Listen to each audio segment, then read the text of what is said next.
Welcome to the CRL webinar on Portico ebook preservation. This is Bernie Riley, President of Center for Research Libraries. Ebook preservation is a rapidly evolving area. There's a lot of formats, complexities, enormous complexities in rights and terms of use. So it's really an emerging area. So thus the purpose of our webinar today. It's also an area relevant to CRL libraries who are investing in Portico as a preservation service for EJournals, archival collections, and ebooks. It's the topic I think is relevant too to CRL and to Neural, the licensing activity by both those organizations that takes place in CRL. These are our licensing activities are very closely connected with our interest in the preservation and long-term accessibility of digital content. We've been building here at CRL a little bit of a knowledge base on Portico. We, in 2010, we did an audit and certification of the Portico EJournal repository, EJournal preservation service, and that report is on our website. In last February, Portico did a webinar with us on the long tail elusive publishers. It talked about their efforts to bring into the preservation service the smaller publishers and the variety of electronic publishers that are out there but who yet have no preservation repository or no provisions for preserving their digital content. In May 2016, Portico did a webinar for us on their comparison tool for collection management. And those webinars have all been archived on the CRL site. So if you go to the CRL website, look under events, you'll find those webinars and you'll see all the documentation connected with them. Today we're going to look inside Portico's program to preserve ebooks. We're going to be looking particularly at their preservation philosophy, economics, and the possibilities and possibilities for future work. We have with us Stephanie Orphan, who is Director of Publisher Relations at Portico, and Amy Kirchhoff, who is Archive Services Product Manager for Portico. They'll be presenting. Also on the line are Kate Wittenberg, the Managing Director of Portico, and Ken DeFiore, the Director of Library Relations for Portico. So they may chime in here and there. The format for today is going to be an overview of services, ebook preservation, progress and new developments, and then preserving and delivering and the future possibilities.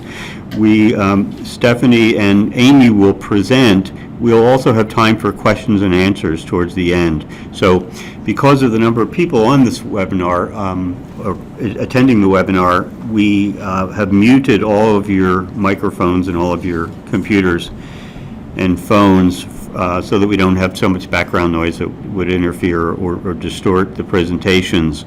But we do encourage you to chat with us using the chat button on the upper right of your screen at any time during the presentation. If you have comments or if you have questions that you'd like to get to us and have Amy and Stephanie address towards the end.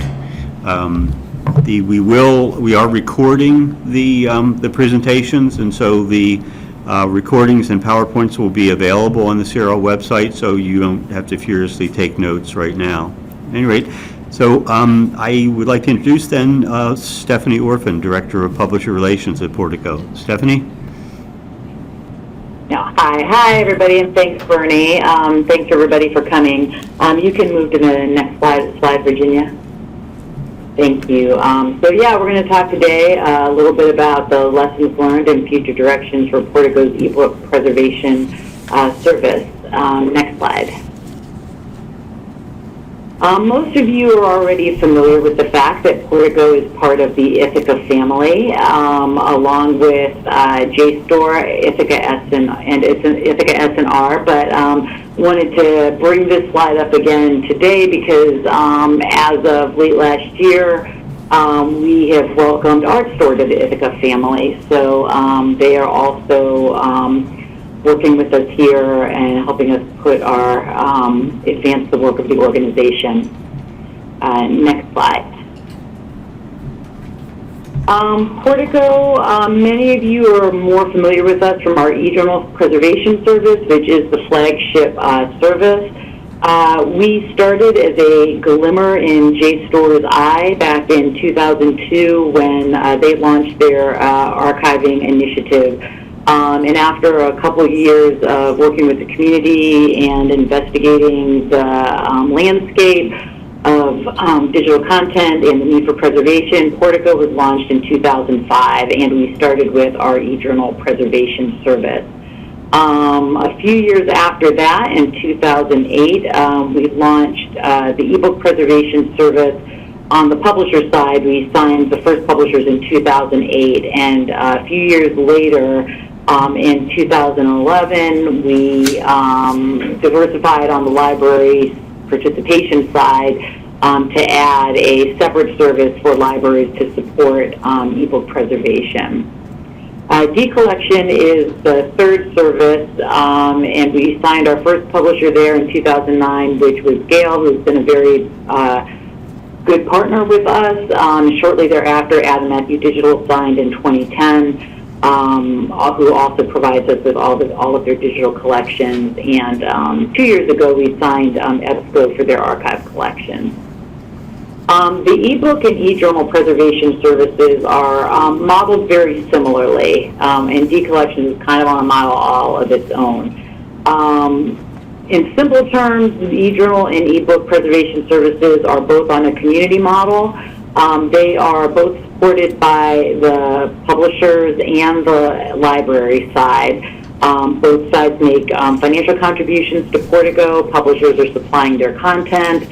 And on these models, the Portico participating libraries are the beneficiaries of any access scenarios for the content, unless it's open access, in which case we will make content available broadly if it needs to trigger, which means content is no longer available from another online source, and we would be the only way that you get access to it. The decollection preservation service is modeled differently. It's more a fee-for-service model. Publishers are paying 100% of the fees to ensure the preservation of their content. Libraries do not pay into this model at all, and as a consequence of that, anybody who was a customer of the publisher who has the decollection is entitled to access to the decollection should there be a trigger event, and it is not dependent on being a Portico participant. Just circling back real quick to the e-journals and e-books, at their core, they are very similar. If you look at the agreements for these on the publisher side, they are all but identical. We have one additional small fee for setup on the e-book side, but everything else is very similar language. However, there are some little differences just around the nature of e-books. E-books are being sold in a variety of models across a variety of platforms, and so it makes things a little more complicated. We handle everything the same way, but because there's all these models and platforms out there, it can be difficult sometimes to get that point across. So from Portico's point of view, a trigger event for ebooks is the same as a trigger event for an e-journal, which means the content is no longer available online from any source. So ebook platform going out does not mean that that content is going to trigger if those books are also available still available for sale on another platform.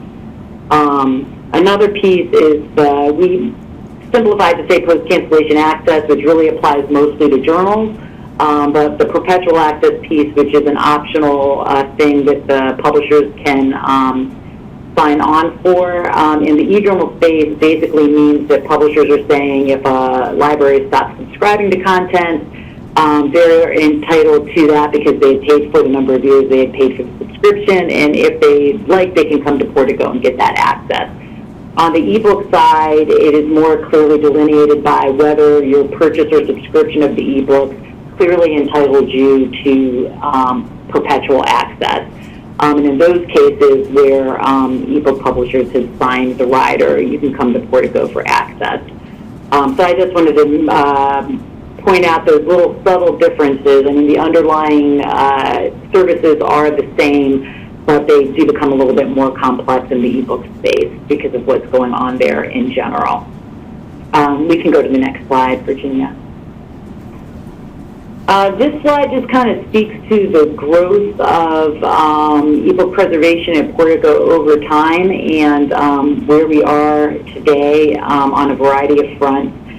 We signed our first publisher, Elsevier, to the ebook service in 2008, and they were the only publisher to sign to the service in 2008. And in 2009, we grew by 5 more publishers. Today, in 2017, we're at 131 publishers participating in the ebook service. In large part, that growth has been driven by our partnership with Books at JSTOR. As JSTOR, they're part of it. We're all part of the Ithaca family, as I mentioned, and publishers participating in Books at JSTOR will have their content preserved in Portico with no fees attached. And that ensures that the libraries know that we're going to always have this content preserved for the long term, and the perpetual access piece is baked into those agreements, whereas in non-Books at JSTOR agreements, the individual licensors can choose if they want to allow that to be available. So 92 of the publishers currently participating in the ebook preservation service today are from Books at JSTOR publishers. We've also gotten a lot of content from other larger publisher platforms. We signed with Project Muse signed on to Books at JSTOR several years ago for their UPCC product. That is providing us over 48,000 ebook titles for preservation from 118 publishers. Oxford University Press is preserving its University Press Scholarship Online product in the archive, which is 23,000 titles from 24 publishers, scholarly publishers, plus Oxford itself. So just looking at the numbers we have on the slide here, you can see back in 2009 to 2011, we were really low, even to 2012, pretty low on the EJournal ebook preservation ingest. And then it really started to shoot skyward after that, to the point that year-to-date today we have almost 670,000 ebooks preserved in the archive. 4 of those are e-reference books, which I'll talk a little bit about more in a bit. And we have 131 ebook publishers, which I mentioned. I also mentioned that while it's a little bit different from journals, that there is perpetual access for ebooks, and currently we have 404 ebooks that we're providing access to some of our library participants. We've had 1 ebook trigger, and that was one of the e-reference products. Taylor and Francis triggered the Dictionary of American Slang. We can move to the next slide, Virginia. Just want to touch briefly on some of the things we're seeing on the content side with ebooks, and then Amy in a bit is going to talk more about some of the more technical aspects of things. When we started rolling out the ebook preservation service, our assumption really was that we would be seeing a lot of EPUB. That was a new and emerging standard at the time for books, and our expectations that we would see a lot of EPUB and probably some proprietary header and proprietary full-text content, and some NLM header and NLM full-text content.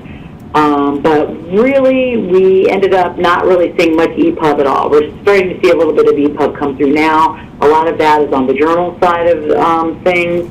And where ebook publishers have it, it's normally that they have EPUB plus one of these other formats. What we have seen is a lot of publishers supplying Onyx records for their metadata, and PDF. I would say the bulk of the content that we're preserving in the ebook service is Onyx plus PDF. Following that, we're seeing a mix of people providing either JAS, it's journal article tag set that people often modify for books, BITS, which is the tag set that is specifically designed for books, and still some people using proprietary DTD, and it can range from full text markup along with PDF, full text markup with no PDF, or just bibliographic information, which we refer to as headers, in one of these formats, plus the PDF. Packaging is a little bit complicated for ebooks, as it is with all content. We're seeing a lot of different things. Some people provide us with flat files, which would mean that we may get a directory with 50 PDFs and one XML file that we have to break out to get the metadata for the 50 PDFs and put it together, or we get 50 XML files and 50 PDFs individually that we have to put together. Some people deliver in zip files, but this can range from individual files by book, groups of books supplied together, and also some publishers are providing content as chapter-wise books, which means we have individual records for every chapter that we can present individually, and then there are publishers that are providing just book-wise books. So we'll have perhaps metadata at the chapter level, but only one PDF for the book, or in some cases, metadata only for the book and a PDF for the book. So there's a lot going on there in terms of the range of content we see, even as we do continue to see more consolidation and a move towards standard formats. We still, between the packaging and the variety of formats out there, are dealing with these, one-on-one. Generally, that's why having these arrangements with Project Muse, Books at JSTOR, and Oxford, where we can get a much larger swath of content delivered in the exact same format and package, is very helpful for us to be able to preserve as much content as possible with the least amount of, effort from a technical point of view on our part. We can move on to the next slide. So I just wanted to touch briefly on some recent developments. We are seeing the need, and mostly coming from publishers asking us for ways to preserve more complex products that they have. These are often reference databases, sometimes digital products that are based on print volumes. This type of thing is generally fallen into the e-reference category that I mentioned earlier. We are signing these products onto existing e-book agreements for the most part. We're trying to be flexible in being able to work with a broader range of content than what we just consider as a standard e-book. So these are moving beyond just metadata with PDF, that's the whole product. There's a lot of publishers are supplying content that they're putting together in RDF, which is Resource Description Framework, which is really like XML with a lot of references back to the various parts, less linear than some of the other standard ebooks that we deal with. People that are updating content, sometimes on a very regular basis, sometimes periodically, and having a real need for these versions of these reference products to be ingested and be the active product that would be available if it needed to be available for access through Portico.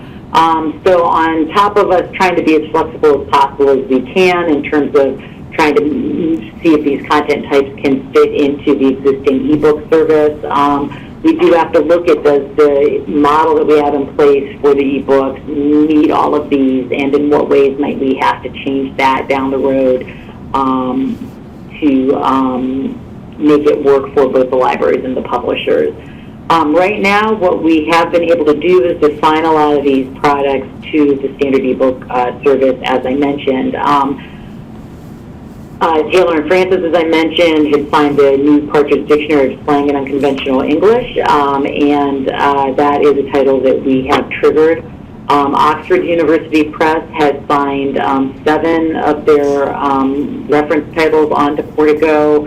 Then there's a Dictionary of Artists, Oxford Bibliographies Online, Oxford Medicine Online, a handful of others. Cambridge University Press, in addition to their standard ebook products, is giving us their Shakespeare Survey Online, which is a yearbook series, Cambridge Companions Online, which is a series of guides that's on topics such as individual writers or artists or philosophers. Some of them cover periods. And also Cambridge Histories Online, which is the digital version of a 350-volume reference collection. The Cambridge titles are being handled just as standard ebooks because they're put together that way, but they are different from, your standard collection of what a group of ebooks you might buy as a library. Harvard University Press has given us their Dictionary of American Regional English, which is a very interactive product that we're handling in a more flat way for now, and hoping that down the road we will be able to handle it in a more dynamic way. We can move on to the next slide and pass it over to Amy. Hello, this is Amy Kirchhoff. So I wanted to talk today a little bit about preserving books and how we go about doing that. Now, I want to caveat this to say we're going to spend some time looking at what we do up front, but in fact, a lot of preservation activities happen ongoing. So getting it into the archive is step one, and it's a pretty monstrous step, but it is just step one. Once content's in the archive, it gets treated pretty much the same no matter what the content type is and what preservation service it's in. So it's replicated, it's fixity checked. We do any metadata cleanup we might need to do, any future migrations or transformations, and all of that is really not at all specific to the content type for the most part. But for right now, let's take a look at some of what happens up front and what our preservation philosophy is. So the next slide, please. So this is our beloved, my beloved, probably I shouldn't use the we there, definition of digital preservation. We define fully managed digital preservation as a series of policies and activities necessary to ensure the usability, authenticity, discoverability, and accessibility of content over the very long term. And we picked those words out really specifically. So by usability, we're really getting at the fact that we've preserved the content in a way that we can transform it and deliver it. We understand it well enough that whatever the technology of the future is, we'll be able to provide the content in that technology. Authenticity is really about keeping track of who gave us the content and when, and any changes we've made to it since then, so that we can guarantee to users and libraries of the future and our publishers of the future that this is in fact the original authentic content as it came. Discoverability is about making sure that we've extracted enough descriptive metadata, bibliographic metadata, that we and other users can find the content again. The archive's pretty big right now. We've got over 400 terabytes of content coming in from 30,000 journals and 500,000 books. And so if we haven't done an acceptable enough job at pulling out the bibliographic metadata, it'll just sort of get lost in that giant haystack of content. And then accessibility of content is really, we see it as being able to provide access should we have to. So we can turn it on. We've got a platform on which we can do that and turn that around pretty quickly. So we implement all of this through format-based migration strategy. The thought is that we keep our eye on file formats. The archive right now is predominantly text and images, although there's a lot of a very, very small number, relatively speaking, to the entire corpus of the archive, of much more exotic formats. But most of it's text and images, and that's where our areas of expertise are. And as those formats become unusable in the future, we will migrate. We have done some migration for ourselves, for our own purposes, of Portico files, in fact. We extract preservation metadata. This is because we can't really, for one thing, we can't delve into all of that content on a whim. It's so much that we need to be able to be sure we've got enough metadata, both bibliographic and also event metadata, the actions we've taken on the content, when we ingested it, that we can take preservation actions on the content based upon that preservation metadata. Practical preservation. The longer I wear the product manager hat, the more practical I get at the throughput of content we deal with at the moment. We have to make really sort of down-to-earth decisions. The Portico archive is self-describing. This one is really important. The archive itself, the software we use to maintain and house the archive is not a key element of the archive. So we've got a specific set of software that we're using and we've developed to help us manage the content right now. But the Portico archive can live just as easily as flat files on a file system. All of the information you need to know is embedded in the content itself. So all of the content we preserve is guided by license agreements, and those license agreements are in the archive as well as the actual content. There's a relationship between the content and the license agreement, so that it's not at all reliant upon the software rerun. And then we are a dark archive with audit access. We do have some content PCA and audit, PCA and trigger, and we're actually going to take a look at some of that from a book perspective. And we do have our 4 librarians from every participating Portico library, plus our publishers, plus actually some CRL staff actually have audit privileges to come and take a look at how we're doing inside the archive to see what's happening. And all of what I just said is true no matter the business, whether it's EJournal preservation or ebook preservation or digitized historical collection preservation. Next slide, please. So some of what we do at the front does vary a little bit based upon the content that's coming in. In general, files come to us from publishers. We like it when they're nice and neat and well organized. They are not all the time. We run them through a workflow system that we call ConPrep, and it lets us drop tools in for specific pieces of content so that, we get a new publisher, we don't have to release the whole ConPrep system, we just drop new tools in for that particular publisher. So we process the content. If we're going to do a transformation up front, we do it. We repackage the content into the Portico content model, and then we deposit it into the Portico archive so that we can take all those long-term preservation activities on it. So can we flip to the next slide, please? Thank you. So for EJournals and ebook, the processing looks remarkably similar. We transform the XML, and so we take books let's start with journals. Journals goes to a Portico version of JATS, which is NISO standard for journal article markup. It's based on the NLM standard from years ago. Our internal version is pretty close to pure, but it's got a couple of tweaks in it. And then for books, we transform to BITS, which is a book's flavor of JATS. And we do that no matter what we're getting for EJournals and ebooks. And a lot of that is driven by the business model. One reason is driven by the business model, which is we might have to turn on access to this content quickly, either to supply post-cancellation access or because it triggered. And we don't want to be fumbling around transforming the content at that point in time so that we can deliver it, because we really need it all looking pretty similar to actually do delivery on it.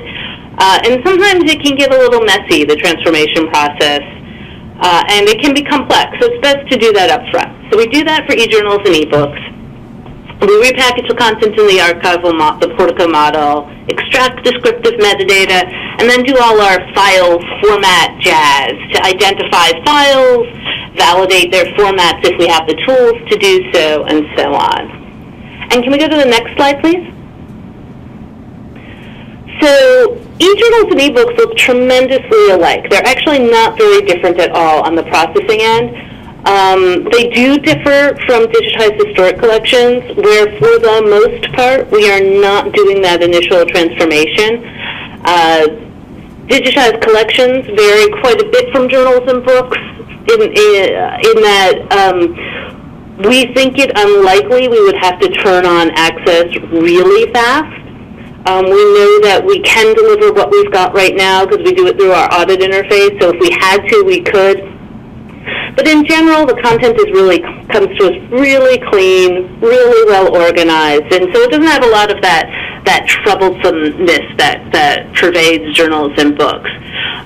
So we don't do that. We do all of the other initial steps, though. And so we extract enough descriptive metadata that we can find the content. We have to repackage it into the Portico content model, otherwise it won't fit well into our archive, and so on. So we'll go to the next slide, please. So we're going to take a look at a couple of books. Actually in our audit interface, so let's go to the next slide. This is a Springer book to which we are actually providing access. We're providing post-cancellation access to maybe 300 libraries to about 300 books from Springer. So this is a screenshot from our access interface, and this is what delivery of books looks like. It is side-by-side with journals, so if you're a library participating in both journals and books, you'll see them both. You know, you can flip between whatever might be available for trigger PCA to your institution for journals and books. It's all together in the same place. When you actually come look at a book, because we've done that initial XML transformation, we can build this pretty little, well, all right, it's kind of plain Jane, but this quite usable table of contents listing out all the chapters. In this particular case, the book is coming to us with chapter-level PDFs, so we've made those links available within the rendition. If we go to the next slide, and here's just one of those chapter PDFs. So I clicked on one of the links, it pops up in the frame. So usable, quite usable, in my opinion, I think. All right, let's go to the next slide.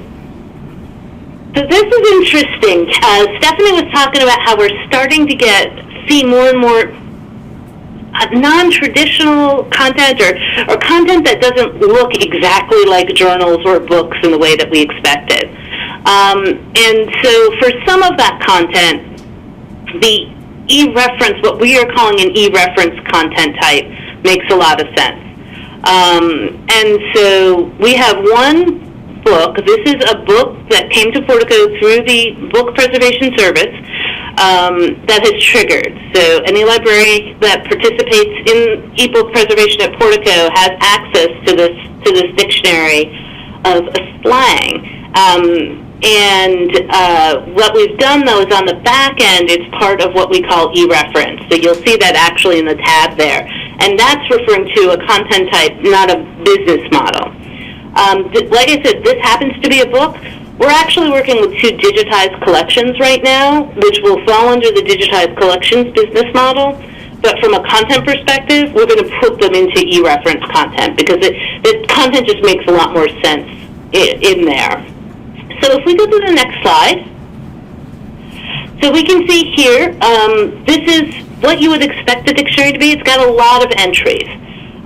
What we've done with this is we've actually, each entry we've transformed into bits, which is that becoming a standard but well-known book standard. And so now the XML that came to us from Taylor and Francis didn't look like bits or book XML. It looked like something different because it was different. So we built ourselves some titles based upon the slang phrase being used, the part of speech that was provided and the year, so that we could have a reasonable display in our current functionality of our interface. So this is just the starting set of phrases in the dictionary, and if we go to the next page, well, there's an entry. Some of the entries are more complex. I think I picked one at random, but there are some that have sort of citations and whatnot at the bottom. So again, this is triggered, and it is available to Portico library participants. But it's an interesting scenario where we are, in order to accommodate new content that's coming, we had to split our back-end content model from our business services. So we will have content from multiple business lines in the e-reference area. And if we go to the next page, I think we're back to Stephanie. Yep. I just wanted to wrap things up by touching a little bit on some future possibilities here at Portico tied to ebooks and things that go beyond ebooks. The first thing is to expand standard preservation services to accommodate less traditional ebooks. As we've already discussed, we're doing a little bit of that, but there are other areas to explore. I just had a very recent publisher query asking me about preserving textbooks for them and if that is something they should be doing, and what kind of model would that fall onto. And also querying about should they be preserving in Portico content that they host and make available only for individual sale and do not have in any aggregator or platform where they're doing institutional sales. So that's something to think about as well, on top of, as we get deeper into the encyclopedia and dictionary space that we're already working with, people start putting things together in more and more innovative ways, and we need to be able to figure out ways to keep up with that. Another thing is to explore the need to move beyond scholarly markets. That could be trying to work with trade publishers on preserving their content. I've been at a number of conferences where it may pop up that, well, what about all that content on Amazon, Kindle content that people are buying individually? Should there be somebody doing preservation for that? I think that's something that as a community we need to think about more and explore. And again, developing some preservation models for digital scholarship, more dynamic content. I mentioned that we're dealing with Harvard's Dictionary of American Regional English, but currently our approach to that is to preserve it in a way that more resembles a book, and we would like to down the road be able to deal with the more interactive and dynamic nature of that product. And there are some people putting together databases that are truly dynamic, and it's a challenge to think about how you might do preservation for that. More and more when I go to big trade fairs and they're talking with publishers, I'm getting questions about database product, abstract databases, other encyclopedia-style products. More and more of the publishers are wanting to have us look at that and figure out if we could be preserving that for them. The final thing, which I wouldn't necessarily say is even future, we try to do this now, but we would really like to see a way in the future to build this up to be something that gives us more feedback than we currently get, would be to engage the entire preservation community in developing a collection policy to make sure that, all the various types of content that should be preserved is being preserved and that there aren't any gaps in that space. So this is really an area, right now that any of you that have thoughts about types of content or specific slices of content from particular publishers that you think we should be looking at, to let us know, and I'm happy to pursue anything I hear about from the library community and the community at large. So I'm going to end it there, and we can move on to Virginia to open it up for questions. Thanks, Stephanie. This is Bernie Riley again. There are some questions that we have, and people can still chat questions in, we will see them here at CRL. Let me start with the ones that people put in when they registered. There was some interest in knowing more about further developments for licensing and copyright for sharing ebooks among all users, say in a consortium. That sounds like. Are you talking? Yeah, I mean, are you talking about if something triggered at Portico, having the rights to share it, like ILL or something like that? I mean, is that? Yeah. Yeah. I mean, currently our terms and conditions of use do not allow us for interlibrary loan of the books. And that is kind of baked into on the library and publisher side. So it would take a lot of effort to try to change that. I mean, more and more we are working towards consortial deals on the library outreach side. Ken might have more to say about that. And through that, all the members of the consortium would end up being Portico participants and then therefore would have access to the books themselves.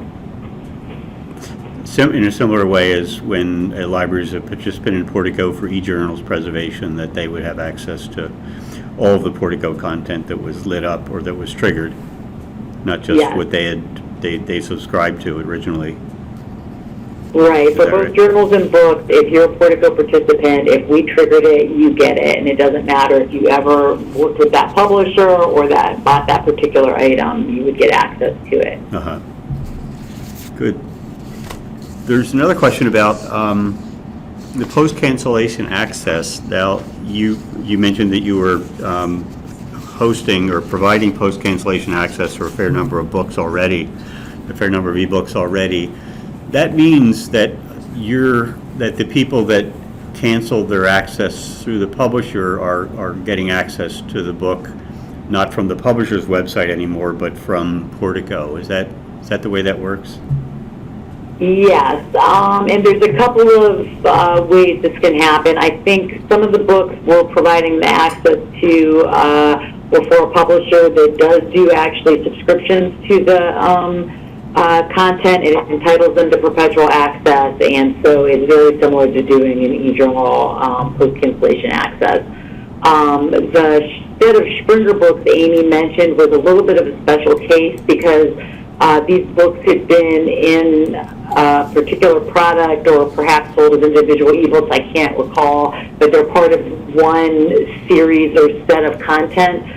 And Springer, 3 to 5 years ago, actually pulled those books and created a new product that cost quite a bit of money and included not just those books but a whole other set of content in it. And in order to make sure that the people who had bought them in the previous iteration still maintained content, we worked with Springer to provide that perpetual access for that set of books. But yes, it basically would happen if it's a scenario where the publisher still hosts it, but for a number of reasons, the library is not going to continue to get it from the publisher's platform, and they can come to Portico for that. Okay. When that happens, what's the likelihood that the publisher may later add more functionality to the copy that they're hosting that then wouldn't be available through the Portico platform, or are there provisions for that? Well, I mean, in general, Portico is not mimicking the functionality of a publisher's site. So if there's bells and whistles and functionality, we're providing a very vanilla interface that would not replicate that. If it's that they enriched metadata or something like that, if it was resupplied to us, and considered to be an update to the original file, that would go through and end up on the delivery site. I believe, Amy can correct me if I'm wrong, if it's a completely different edition or something, that would be a different item within Portico and would not be available to the people that had the access to it. Okay. Yeah, that sounds right. Most of our publishers are actually really good about if they've updated the content, they've enriched the metadata, they've tagged citations that they hadn't tagged originally, anything like that. They usually they want us to have it, and so they would send it to us as an update. We get many updates, so this is not at all an unusual thing. And then we ingest it into the archive.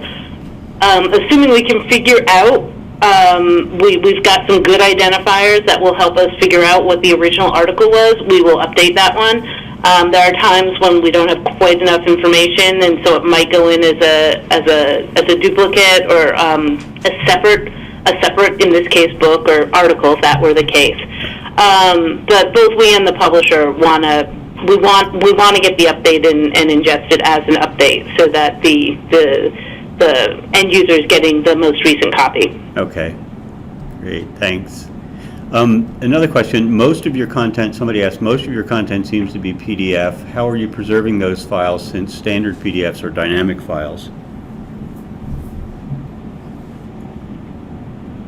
So most of our publishers are sending us PDFs. So there's a couple of ways we might get PDFs. One is if the export is coming to us off the Access system, and then in fact JSTOR is a really good example of this, where JSTOR adds in, links on the fly to the PDF. So if they can build a citation link, they'll add it in now. When we get content from JSTOR for preservation, it actually comes off of their Access site is where we get it from. So we get what comes from that. If if the article is updated in the future, we should in fact get the update and be able to update that. There are some publishers where the content is coming to us from the back end. And so things that are dynamically added at the time of delivery would not be included in what we have.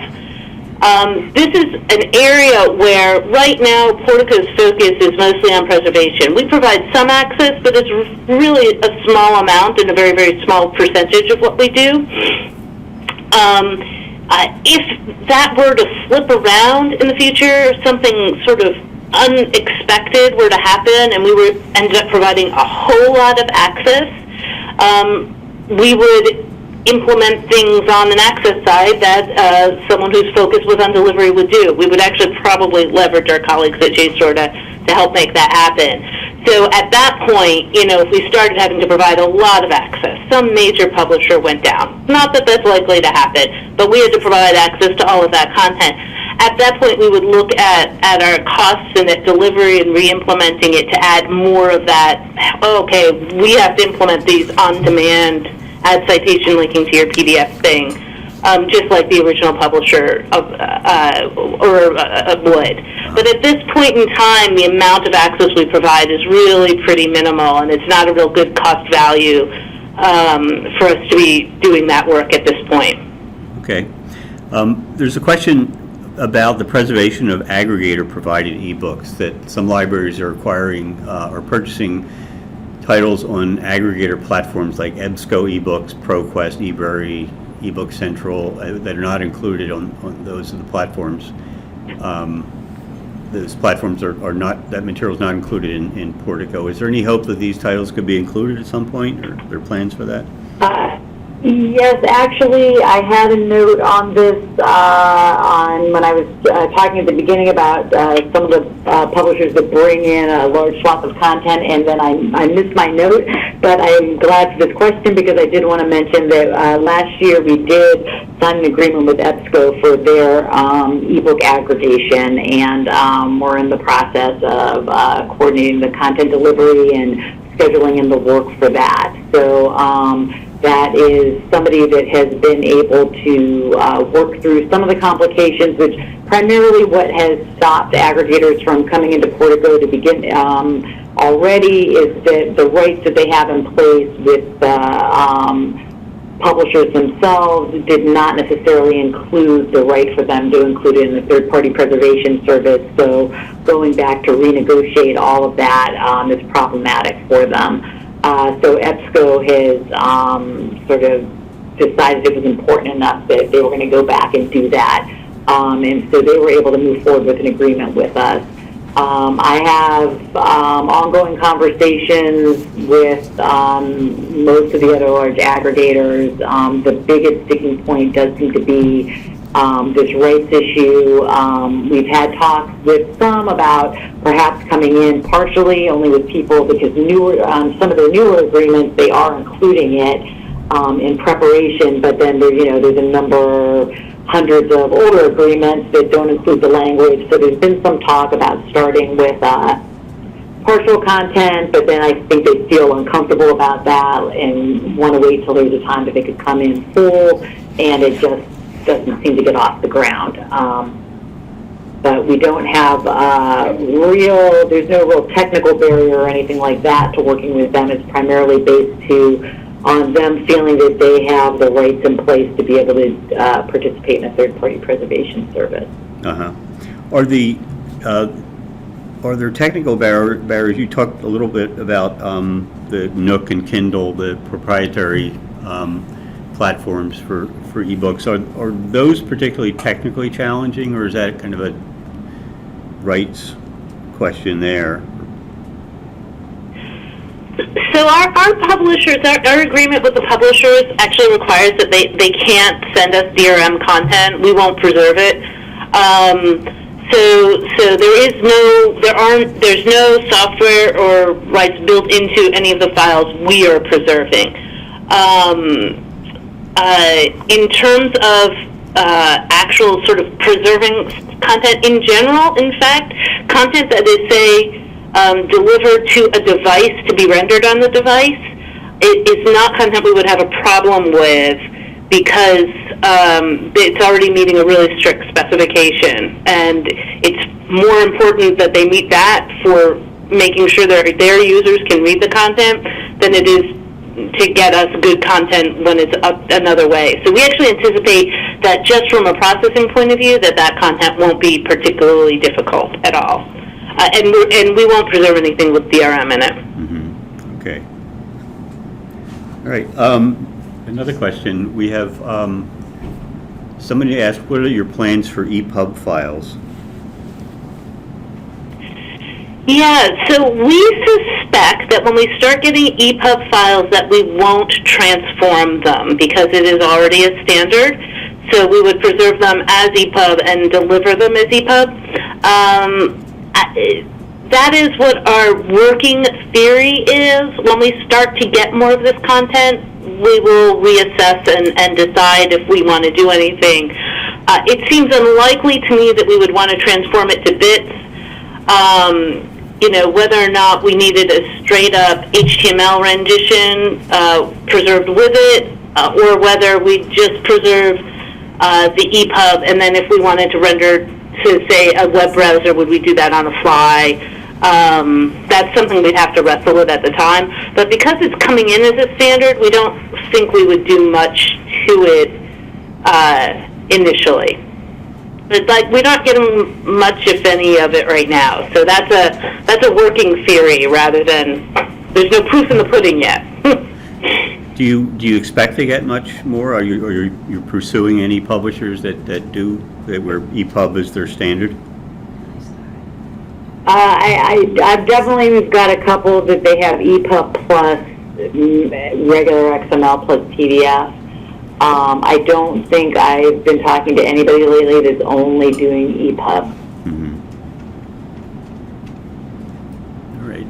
What another question on the economic side or on the business side? What are the main cost drivers in Portico's ebook preservation? I assume it's from what you said before.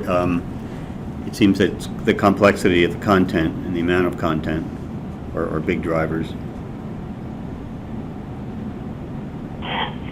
You want me to take this, Steph? So, yeah, I think it's more about what the work in doing the actual preservation. That's what I was thinking too. Is that in general, the biggest cost drivers we have for preservation is the variability in formats and packaging we get. So we don't require much of our publishers. We want to bring in publishers, and we want to bring them in whatever their size and whatever their technical ability, because they're producing content that's important for preservation. And so we don't put say submit it to us in X format and packaged in Z way, or we won't work with your content. But one of the things that means is that, especially for some of our publishers, they can have difficulty sending us content the same way. So we would really like them to if you send us content packaged one way in January, when you send us content again in May, please send it again in that same way. We will write tools to deal with it. We will meet your requirements, but please keep meeting it. And that's actually difficult for some of our publishers. And so, I mean, our biggest cost driver is in dealing with that content, and how much effort do we put into content where, we know from publisher X, 20% of what they give us is going to be missing references to images, and we're going to have to turn around and go back to them and ask them to send it back to us and deal with all of that. And that's a little bit where we get into that way back in the early days of my slides when I talked about practical preservation, is we have been making more and more sort of practical choices. Like, okay, we know publisher X has a hard time dealing with this. Does it make sense for us to stop dealing with their content as if it were full text and instead treat it as header, so that we're not transforming the content and having to deal with these missing references? We can from the perspective of, it's better for us to get the content in and safe in the archive than it is for us to keep bouncing it back to the publisher and perhaps not getting resolution. So our biggest cost is dealing with the variability in the content sent to us, and not necessarily the variability between publishers, but the variability within a single publisher. I would just add briefly to that we see a lot, too, of even more sophisticated publishers. There's a lot of platform switching, yep, and moving to enhancing their own platform, moving from, one commercial provider to another commercial provider across journals and books, and that leads us to have to redo tool development. So that has a cost. That's a really good point, Stephanie. That's really good. I was going to say that you've had a lot of experience on that with working with the EJournal publishers over the past 7 or 8 years. So, good. Yeah, well, it's very similar. The books and the journals are remarkably similar. Good. Well, thank you, Stephanie and Amy, for being with us. I learned a lot about Portico, the way Portico is handling and approaching ebooks preservation. I hope it was useful for people on the call as well. I'm going to surrender the mic to Virginia Kerr here, who will tell you a little bit more about other programs. Thanks, Bernie. Thanks to our speakers and to all of you for participating today. If you have any further questions or comments, please do feel free to contact our presenters or let us know here at CRL. A recording of this presentation will be posted soon on CRL's YouTube channel. You'll be able to review certain parts or share information with colleagues, and we will send all webinar registrants an email noting the link to the recorded version. I want to remind you of an upcoming CRL event. The Global Resources Collections Forum will follow the annual council meeting on Friday, the 21st of April. That will be a webcast, and there's a lot of content in that collections forum.